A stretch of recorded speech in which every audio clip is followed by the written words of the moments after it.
নমস্কার।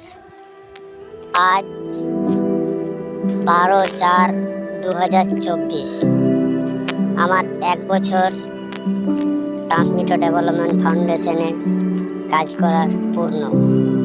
তাই এই দিনটি একটি বিশেষ গুরুত্বপূর্ণ দিন আমার লাইফে।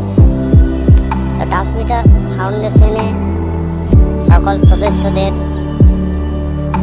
ভালো কামনা করার জন্য আমি ভোলানাথের কাছে পূজা পাঠ করলাম এবং 108টা প্রদীপ জ্বালিয়ে